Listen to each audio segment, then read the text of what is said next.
सर्वांना नमस्कार. श्री अर्चना ह्या यूट्यूब चॅनलमध्ये मी अर्चना आपल्या सर्वांचं मनापासून स्वागत करते. माघ महिन्यातील ती पवित्र कृष्ण सप्तमी आणि शेगावच्या भूमीवर अवतरले एक दिव्य तेज, ज्याच्या एका कृपादृष्टीने दुःख दूर होते आणि ज्याच्या नामस्मरणाने जीवनाला दिशा मिळते. ते अवतारी संत म्हणजे श्री गजानन महाराज.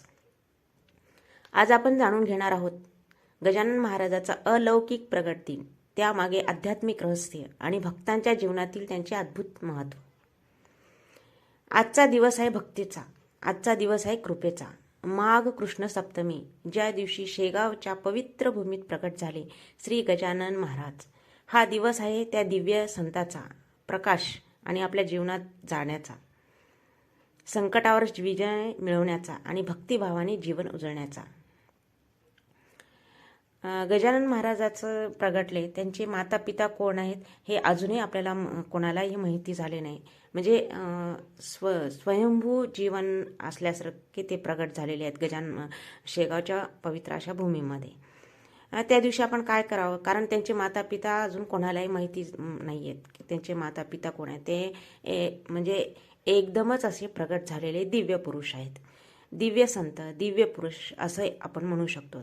त्या दिवशी आपण काय करावं, सकाळी लवकर उठायचं शुभ मानलेलं आहे. त्या दिवशी स्नान करायचं, स्वच्छ कपडे परिधान करायचे. त्या दिवशी पांढरा किंवा केशरी कलर परिधान करायचा आपण.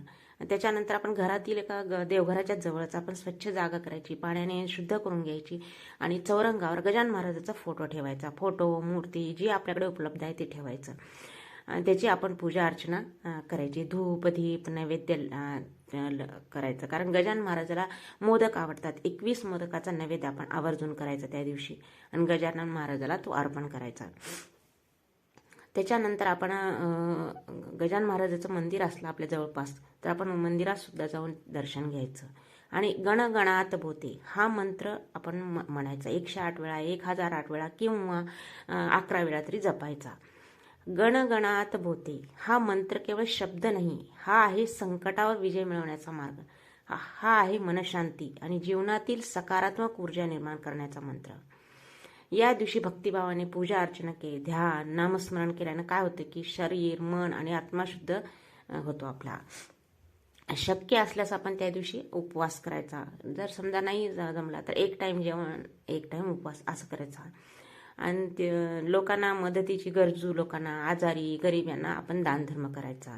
हे सर्व करताना महाराजाची कृपा आपल्याला नक्कीच मिळते, आपल्यावर होते.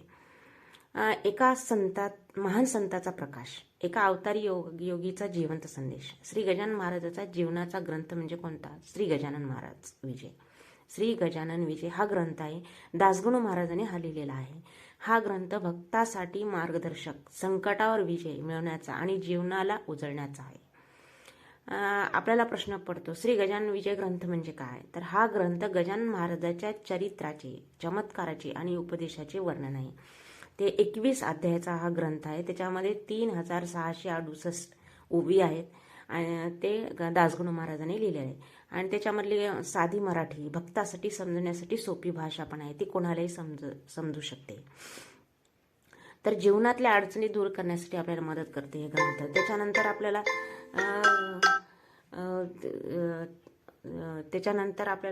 हा ग्रंथ तर आपल्याला मदत करतो. त्याच्यासाठी आपल्याला काय भक्ती आणि समर्पण सुद्धा वाढते आपल्या जीवनामध्ये आले तर. आरोग्य, समृद्धी, मानसिक शांती मिळवण्यासाठी सुद्धा आपल्याला मदत करते. पारायण कसे करावे त्याचे, गजानन महाराजांचे पारायण कसं करावे, तर एक आसनी सुद्धा कोणी कोणी करतात. एक दिवशी म्हणजे एकदा आपण सुरू केले तर 21 अध्याय पूर्ण केल्याशिवाय उठायचं नाही, असं सुद्धा पारायण असतं. त्याच्यानंतर आपण दररोज एक अध्याय, हे सोप्या पद्धतीने दररोज एक अध्याय घेऊन 21 दिवसामध्ये पारायण करायचं. त्याच्यानंतर आपण 3 दिवशी सुद्धा करू शकतो. म्हणजे काय, 7 पहिल्या दिवशी 7 अध्याय, दुसऱ्या दिवशी 7, तिसऱ्या दिवशी 7, म्हणजे 3 दिवसाचं सुद्धा 3 दिवशी सुद्धा होतं. त्याच्यानंतर आपण 7 दिवसाचं सुद्धा करायचं. म्हणजे आपल्याला जसं तब्येतीनुसार किंवा आपण मनोकामना सुद्धा पूर्ण करणार हे ग्रंथ आहे. आपण गजानन महाराजाला मनोकामना सांगायची आणि ती पूर्ण झाल्यावर ते सुद्धा त्याचं पारायण आपण करू शकतो.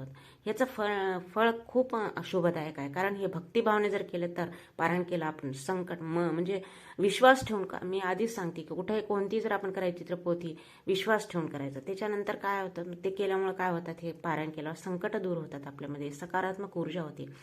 गजानन महाराजाच्या कृपेने आपलं मन शुद्ध होतं. त्याच्यानंतर आपण हे संध्याकाळी सुद्धा काय करायचं, संध्याकाळी पुन्हा दिवा लावायचा आणि त्याच्यानंतर पुन्हा अजून भक्तिभावाने मंत्र म्हणायचं, गणगणात भोवती हा मंत्र म्हणायचा. आणि त्याच्यानंतर आपण जे आहे स्तोत्र सुद्धा आहे, दासगणू महाराजांनी छोटं स्तोत्र पण केलेलं आहे, ते स्तोत्र सुद्धा म्हणलं तरी चालते. पुन्हा आरती करायची. त्या दिवशी आपण गजानन महाराजाची ह्याच्यामध्ये भक्तीमध्येच आपण दिवस पूर्ण घालवायचा. गजानन महाराजांनी आपल्याला शिकवलं, अहंकार म्हणजे पाखंड दूर करा, भक्ती आणि सेवा करा, हे जीवनाचे खरे मार्ग आहेत. या दिवशी भक्तिभावाने पूजन अर्चना केल्यामुळे, ध्यान नामस्मरण केल्याने काय होते की आपल्याला सकारात्मक ऊर्जा मिळते, गजानन महाराजाची कृपा होते. आणि त्याच्यानंतर आपण हा दिव्य संदेश म्हणजे गजानन महाराजांनी मी आधीच सांगितले की काय काय की भक्ती आणि सेवा हे जीवनाचे खरे मार्ग आहेत. त्याच्यामुळे काय होते, हा दिव्य संदेश जगभर पोहोचण्यासाठी चॅनलला लाईक करा, शेअर करा आणि सबस्क्राईब करा. आता आपण प्रत्येक ह्याच्यामध्ये फायदे असतात. म्हणजे माघ कृष्ण सप्तमीला श्री गजानन महाराजांचे पूजन अर्चन केल्यामुळे काय होते की आपल्या जीवनात शांती, समृद्धी, मार्गदर्शन आणि आध्यात्मिक उन्नती देणारं फळ आहे. अनेक असे फलं म्हणजे लाभसुद्धा आहेत. तर ते लाभ कोणते की आपले संकटे दूर होतात नामस्मरण केलं तर, अडी अडचणी, मानसिक ताणतणाव कमी होतो. गजानन महाराजांच्या चरणी नतमस्तक झाल्यामुळे काय होते, मन शांत होतं, चिंता कमी होते, आत्मविश्वास वाढतो, आध्यात्मिक उन्नती होते. आपली पारायण केल्यामुळे काय आध्यात्मिक स्तरावर प्रगती होते. महाराजांच्या कुटुंबाने काय कौटुंबिक सुख, आर्थिक समृद्धी, सकारात्मक ऊर्जा वाढते. शरीर म्हणजे मानसिक ताण कमी झाल्यामुळे शरीर हे सकारात्मक बनतं. दान, सेवा, भक्तिभाव वाढल्यामुळे कसं समाजात आपली प्रतिष्ठा सुधारते, आपण दुसऱ्यासाठी प्रेरणा बनतो.